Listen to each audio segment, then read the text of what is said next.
Caribbean সাগরের মাঝখানে একটি পরিবার তাদের বোট নিয়ে ছুটি কাটাতে আসে। মা জুলিয়া সাঁতার কাটতে পানিতে ঝাঁপ দেয়, কিন্তু সে যখন পানিতে বিশ্রাম নিচ্ছিল সেই সময় সে অদ্ভুত কিছু অনুভব করে, কিন্তু আশেপাশে কিছুই দেখতে না পেয়ে ভাবে হয়তো এটা তার ভুল ধারণা। কয়েক সেকেন্ড পর আবারও সেই অদ্ভুত অনুভূতিটা হয়, এবারও কিছু চোখে পড়ে না, কিন্তু এখন সে ভয় পেয়ে যায় এবং বোটের দিকে সাঁতার কাটতে শুরু করে। ঠিক তখনই হঠাৎ কেউ তার পা টানতে থাকে আর সে সাহায্যের জন্য জোরে জোরে চিৎকার করতে থাকে, কিন্তু তার মেয়ে ক্যাসি হেডফোন লাগিয়ে গান শুনছিল, তাই সে কিছুই শুনতে পায় না। স্বামী টম আর ছেলে বেন মাছ ধরতে ব্যস্ত ছিল। জুলিয়া পানির ওপর ভেসে থাকার চেষ্টা করে, কিন্তু মুখে পানি ঢুকে যাওয়ার কারণে তার পক্ষে চিৎকার করা কঠিন হয়ে পড়ে। কিছুক্ষণ পরে টমের মনে হয় অনেকক্ষণ ধরে সে জুলিয়াকে দেখেনি। সে বোটের ওপর তাকে খুঁজতে থাকে এবং তারপর দেখে তার স্ত্রী বিপদে আছে। সে দ্রুত বাচ্চাদের ডাকে, বোটকে সেই দিকে নিয়ে যায় এবং পানিতে ঝাঁপ দেয়। দ্রুত জুলিয়ার কাছে পৌঁছে তাকে ধরে ফেলে এবং তাকে নিয়ে বোটের দিকে সাঁতার কাটতে শুরু করে। বাচ্চা দুজন তাকে ওপরের দিকে টেনে তোলে। পরিবার সবাই মিলে জুলিয়াকে সামলায়, কিন্তু জুলিয়া নিজেকে বোঝায় যে হয়তো ঢেউয়ের কারণেই এমনটা হয়েছে।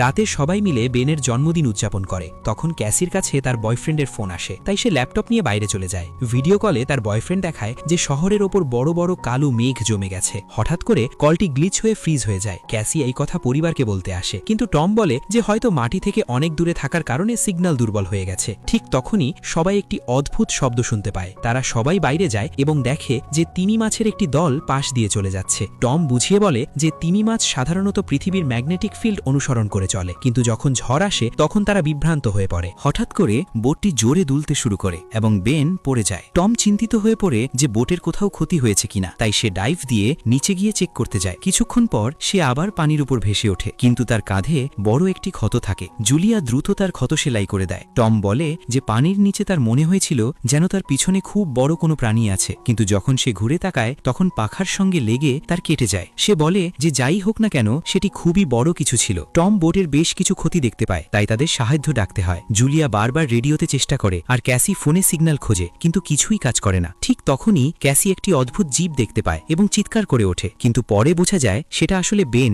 যে মাস্ক পরে মজা করছিল। কিছুক্ষণ পরে বোটটি পুরোপুরি বন্ধ হয়ে যায় এবং সমুদ্রের মাঝখানে আটকে পড়ে। জুলিয়া রেডিওতে একটি আওয়াজ শুনতে পায়, কিন্তু সেটি এতটাই খারাপ হয় যে সে কিছুই বুঝতে পারে না। টম পরিবারকে বলে যে তাদের কাছে মাত্র 4 দিনের খাবার আর পানি বাকি আছে, আর এখন তাদের কোনো মাছ ধরার নৌকার আসার অপেক্ষা করতে হবে। হঠাৎ রাডারে কিছু একটা ধরা পড়ে এবং পরিবার একটি অদ্ভুত শব্দ শুনতে পায়। সবাই দৌড়ে বাইরে আসে এবং অবাক হয়ে দেখে যে অনেকগুলো উল্কাপিণ্ড মাটিতে পড়ছে। যেখানে যেখানে উল্কাপিণ্ড পড়ছে সেখানে বড় বড় বিস্ফোরণ হচ্ছে। একটি উল্কাপিণ্ড পানিতে তাদের কাছেই পড়ে যায়। তখন টম দ্রুত বোটটি চালানোর চেষ্টা করে। ইঞ্জিন কষ্ট করে চালু হয়, কিন্তু ঠিক তখনই আরেকটি উল্কাপিণ্ড সেই এলাকায় আঘাত করে। ভয়ে পরিবার একে অপরকে শক্ত করে জড়িয়ে ধরে। তখন টম বুঝতে পারে যে আকাশ থেকে পড়া আগুনের গোলাগুলো আসলে উল্কাপিণ্ড নয়, বরং স্যাটেলাইট। ঠিক সেই সময়ে বেন দেখে যে বোট থেকে ধোঁয়া বেরোচ্ছে। টম চেক করে নিশ্চিত হয় যে ইঞ্জিন নষ্ট হয়ে গেছে। বাতাস খুব জোরে বইতে শুরু করলে পরিবার বোটের ভেতরে লুকিয়ে পড়ে, কিন্তু তারা খেয়ালই করে না যে কম্পাসটি খুব দ্রুত ঘুরছে। বোটটি জোরে জোরে দুলতে থাকে। বেন আবার পড়ে যায় এবং এবার সে আঘাতও পায়।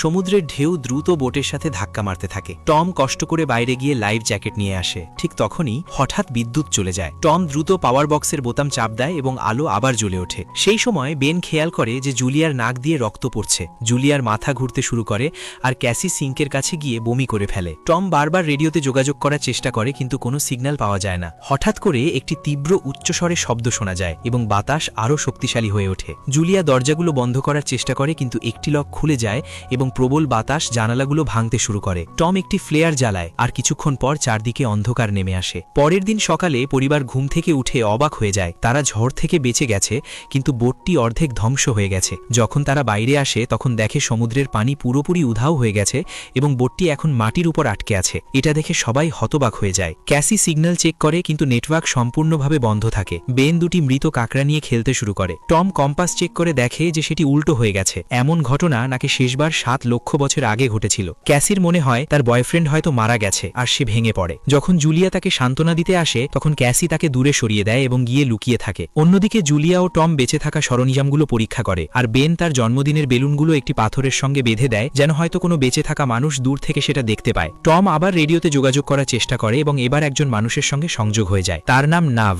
এবং সে একটি সাবমেরিনের ক্যাপ্টেন। তার সাবমেরিনটিও স্থলে আটকে গেছে। সে নিশ্চিত করে যে পৃথিবীর ম্যাগনেটিক পোলগুলো উল্টে গেছে, তাই সমুদ্রের পানি সরে গেছে এবং অনেক জায়গার ভূমি ডুবে গেছে। সে বলে এখন পর্যন্ত সে আর কোনো জীবিত মানুষ দেখেনি এবং সব ধরনের যোগাযোগ ব্যবস্থা পুরোপুরি বন্ধ হয়ে গেছে। সে আরও বলে যে পোলগুলো আবার উল্টে যাবে এবং হয়তো 1 সপ্তাহের মধ্যে সমুদ্রের পানি আবার ফিরে আসবে। তাই সে পরিবারটিকে সতর্ক করে দেয় যে যতটা সম্ভব উঁচু জায়গায় উঠে যেতে, কারণ পানি ফিরে এলে তা খুবই ভয়ঙ্কর হবে। সে জানায় যে দুর্ঘটনায় তার সঙ্গী মারা গেছে এবং তার সাবমেরিনে মাত্র 3 জন মানুষের জায়গা আছে। জুলিয়া ও টম তাকে অনুরোধ করে যেন অন্তত তাদের বাচ্চাদের বাঁচিয়ে নেয়। তখন সে তাদের নিজের কোঅর্ডিনেটস দিয়ে দেয়। টম হিসেব করে দেখে যে সাবমেরিন পর্যন্ত পৌঁছতে তাদের প্রায় 2 থেকে 3 দিন সময় লাগবে। সে পরিবারটিকে বলে, আজ রাতে ভালো করে বিশ্রাম নাও, কাল সকালে আমরা রওনা দেব। পরের দিন সকালে পরিবার জিনিসপত্র গোছাচ্ছিল। ঠিক তখনই টম কাছাকাছি কিছু নাড়াচড়া করতে দেখে। সেখানে একটি খোড়া লোক ছিল, তার হাতে একটি হারপুন আর সঙ্গে একটি কুকুর ছিল যে ক্রমাগত ঘেউ ঘেউ করছিল। টম তার কাছে যায় এবং তাকে একটি পানির বোতল দেয়, কিন্তু লোকটি এমন এক ভাষায় কথা বলতে থাকে যা টম বুঝতে পারে না। পানি পান করার পর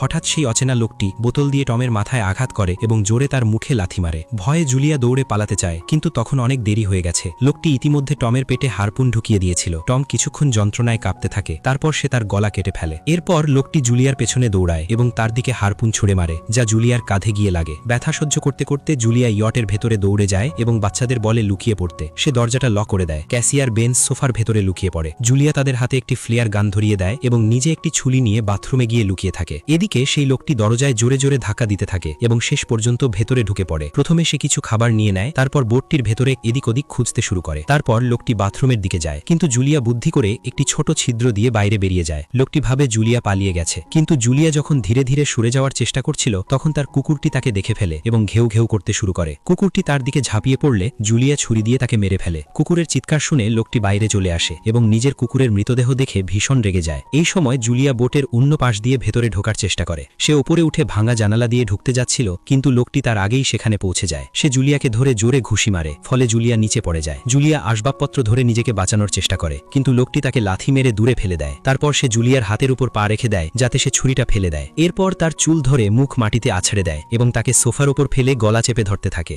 বাচ্চারা এসব দেখছিল। তখন ক্যাসি বাইরে বেরিয়ে ফ্লেয়ার গান চালায়, যা সরাসরি লোকটির গায়ে লাগে। সে আগুনে জ্বলে ওঠে এবং বোটের ভেতরে আগুন ছড়িয়ে পড়তে শুরু করে। বাচ্চারা দ্রুত পালিয়ে যায়, কিন্তু জুলিয়া আবার ফিরে আসে। সে লোকটিকে একটি লাথি মেরে ফেলে দেয় এবং মানচিত্র ও ব্যাগ তুলে নেয়। তারপর তারা সেখান থেকে পালিয়ে যায়। বেন আর ক্যাসি তাদের বাবার কাছে গিয়ে কান্না করতে থাকে। জুলিয়াও তাদের পাশে বসে পড়ে এবং 3 জন মিলে চোখের জলে টমকে শেষ বিদায় জানায়। ঠিক তখনই সেই ভয়ঙ্কর লোকটি আবার বোট থেকে বেরিয়ে আসে, তাই পরিবারটি আবার দৌড়ে পালাতে শুরু করে। কিছুক্ষণ পর বোটটি একটি বড় বিস্ফোরণের সঙ্গে উড়ে যায়। কিছু দূর হাঁটার পর তারা একটি ছোট ঝর্ণার পাশে থামে একটু বিশ্রাম নেওয়ার জন্য। ক্যাসি ভাবে যে হয়তো সেই পাগল লোকটি তাদের কাছে এসেছে বেলুনগুলো দেখে। এটা শুনে বেন নিজেকে দোষী মনে করতে শুরু করে। জুলিয়া তাকে বোঝায় যে এতে তার কোনো দোষ নেই এবং সবাইকে সামনে এগিয়ে যেতে বলে, কারণ লোকটি এখনও তাদের পেছনে আছে। পথে একটি ছোট পুকুরের পাশে বেন একটি মৃত হ্যামারহেড হাঙর দেখে অবাক হয়ে যায়। ঠিক তখনই জুলিয়া খেয়াল করে যে লোকটি আবার তাদের কাছাকাছি চলে এসেছে। সবাই দৌড়াতে শুরু করে এবং একটি বালুর ঢিবি থেকে নিচে পড়ে যায়, যেখানে তারা বিষাক্ত বর্জ্য দেখতে পায়। পরিবারটি সাবধানে সেটি পার হয় এবং মনে হয় যে তারা অবশেষে সেই লোকটির হাত থেকে বেঁচে গেছে। হাঁটতে হাঁটতে তারা বড় বড় মৃত প্রাণী এবং সমুদ্রের নিচে জমে থাকা প্রচুর প্লাস্টিক দেখতে পায়। বেন ধীরে ধীরে হাঁটতে থাকে। তখন জুলিয়া বুঝতে পারে যে সে প্রায় ডিহাইড্রেশনের কাছাকাছি পৌঁছে গেছে। সে সবাইকে থামতে বলে। যখন সে পানির বোতলটা দেখে তখন সে অবাক হয়ে যায়। বোতলের পানি প্রায় শেষ হয়ে গেছে। ক্যাসি বুঝতে পারে যে হয়তো সে বোতলটা ঠিকমতো বন্ধ করেনি। জুলিয়া রেগে গিয়ে চিৎকার করে বলে তার অসাবধানতার কারণেই পানি শেষ হয়ে গেছে। ক্যাসি জবাব দেয়, এতে টি বা আসে যায়, যাই হোক না কেন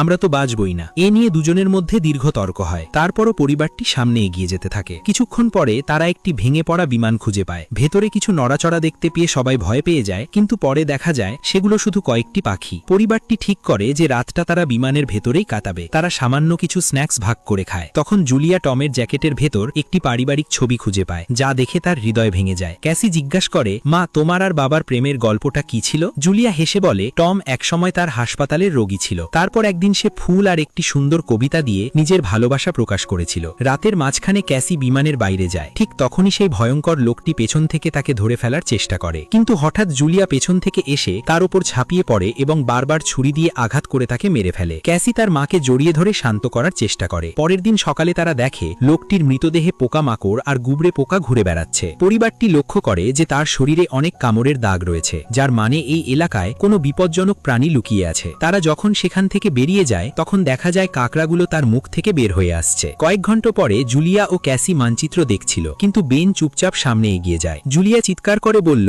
থামো, কিন্তু বেন একটি পুকুরের কাছে হেঁটে ঝুঁকে পানি খেতে শুরু করে। জুলিয়া সঙ্গে সঙ্গে তাকে টেনে বাইরে নিয়ে আসে এবং বুঝিয়ে বলে যে ময়লা পানি তাকে অসুস্থ করতে পারে। সেখানে সূর্যের তীব্রতা বাড়তে থাকে, তাই পরিবার তাদের মাথা কাপড় দিয়ে ঢেকে রাখে। বেনের মাথা ঘুরতে খুঁজতে শুরু করে। ঠিক তখন তারা কিছু পুরনো চেয়ার খুঁজে পায় এবং জুলিয়া ক্যাসির সঙ্গে মিলে তা দিয়ে একটি অস্থায়ী আশ্রয় তৈরি করে। জুলিয়া বেনকে ইনজেকশন দেয় এবং ঠিক করে তারা রাতটা সেই আশ্রয় কাটাবে। পরের দিন সকালে জুলিয়া একটি অদ্ভুত শব্দ শুনে জেগে ওঠে। বাইরে গিয়ে দেখে কাকড়ার একটি বিশাল দল তাদের দিকে এগিয়ে আসছে। জুলিয়া সঙ্গে সঙ্গে বাচ্চাদের জাগায় এবং তারা সবাই দৌড়াতে শুরু করে। দৌড়াতে দৌড়াতে তারা একটি বড় কার্গো শিপ দেখে। সেখানে 3 জন সদস্য বেঁচে আছে। একজন মেয়ে তাদের সাহায্য করতে চায়, কিন্তু বাকি 2 জন মানুষ মানা করে দেয় এবং সব পরিবারকে বাইরে ফেলে দিয়ে কন্টেইনার লক করে দেয়। কাকড়াগুলো কাছে চলে আসে। জুলিয়া বাচ্চাদের কন্টেইনারের ওপর উঠিয়ে দেয়। নিজে যখন উঠতে যায় তখন কাকড়াগুলো তার পায়ে জোরে কামড় দেয়। বাচ্চারা তাকে টেনে কন্টেইনারের ওপর ওঠায়, না হলে সে নিচে পড়ে যেত। কন্টেইনারের একটি ছিদ্র দিয়ে অর্ধেক কাকড়া ভেতরে ঢুকে যায়। ক্রু সদস্যরা গুলি করতে শুরু করে, কিন্তু কাকড়ারা তাদের পা টেনে নিয়ে 2 জনকে মেরে ফেলে। শেষ ব্যক্তি ছাদের উপরে উঠতে যায়, কিন্তু কাকড়ারাও তাকে টেনে নিচে ফেলে দেয় এবং সে মারা যায়। জুলিয়া তার ক্ষতের ওপর ব্যান্ডেজ বাঁধে এবং অজ্ঞান হয়ে পড়ে। কিছুক্ষণ পরে যখন সে জেগে ওঠে তখন নিজেকে বালুর ঝড়ের মধ্যে একা পায়। সে আতঙ্কিত হয়ে বাচ্চাদের খুঁজতে থাকে। সে একটি মৃত মেয়ের থেকে অস্ত্র তুলে ধরে এবং জোরে জোরে চিৎকার করে। ক্যাসি তার চিৎকার শুনে ফিরে আসে এবং বলে যে সে আর বেন সাহায্য খুঁজতে গিয়েছিল, কিন্তু কোনো লোক খুঁজে পায়নি।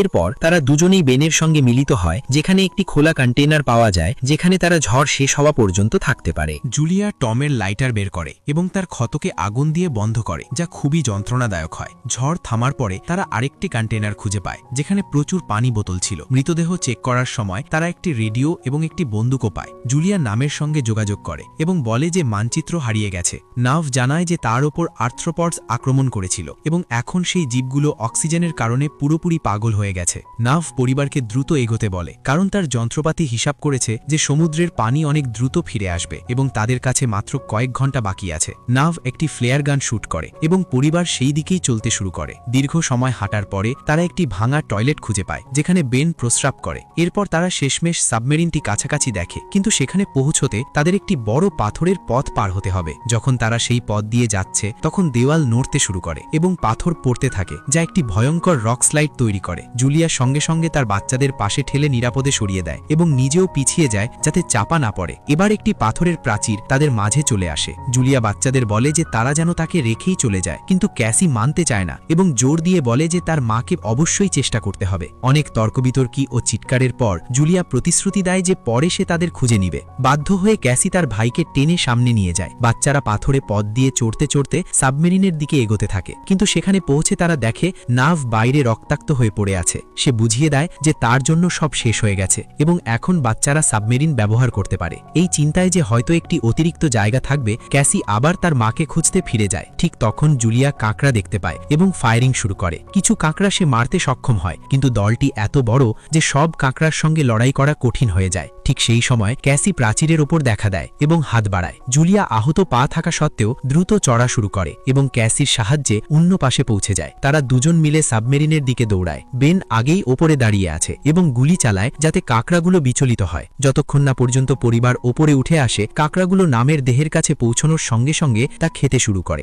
জুলিয়া বন্দুক তুলে গুলি করতে থাকে যতক্ষণ না পর্যন্ত বাচ্চারা ভিতরে পৌঁছায়। যখন তারা নিরাপদে চলে আসে, জুলিয়া বুঝতে পারে যে গুলিগুলো শেষ হয়ে গেছে, তাই সে বন্দুক কাঁকড়ার দিকে ছুড়ে দেয় এবং তার বাচ্চাদের সঙ্গে সাবমেরিনের ভিতরে চলে যায়। জুলিয়া দরজাটি ভালো করে লক করে দেয় এবং জানালা দিয়ে কাঁকড়াদের সাবমেরিনের চারপাশে দেখে। ঠিক সেই সময় সমুদ্র পানি আবার ফিরে আসে। তারা 3 জন দ্রুত নিজেদের সিটে বসে বেল্ট বেঁধে নেয় এবং একে অপরের হাত ধরে। প্রবল ঢেউগুলো সাবমেরিনটিকে এদিক ওদিক নাড়াতে শুরু করে। জুলিয়ার চোখের সামনে পুরো যাত্রার দৃশ্য ভেসে ওঠে আর ক্যাসি বমি করতে থাকে। শীঘ্রই সেই উচ্চস্বরের ভয়ঙ্কর শব্দ আবার ফিরে আসে এবং পরিবার বেহুশ হয়ে পড়ে। কিছুক্ষণ পর জুলিয়া ও বাচ্চাদের হুঁশ ফিরে পায় এবং জীবিত থাকার আনন্দে একে অপরকে দেখে খুশি হয়। তারা দরজাটি খুলে বাইরে বের হয় এবং দেখে যে ঢেউগুলো সাবমেরিনটিকে একটি ধ্বংসপ্রাপ্ত শহরে ফেলে দিয়েছে। অর্থাৎ এখন নতুন জীবন শুরু করার এবং বাঁচার আশা রয়েছে। এভাবেই গল্পের সমাপ্তি হয়। চ্যানেলটি সাবস্ক্রাইব করতে ভুলবেন না এবং পাশে থাকা বেল আইকন বাজিয়ে দিন, যাতে এমন মজার ভিডিও পেতে পারেন।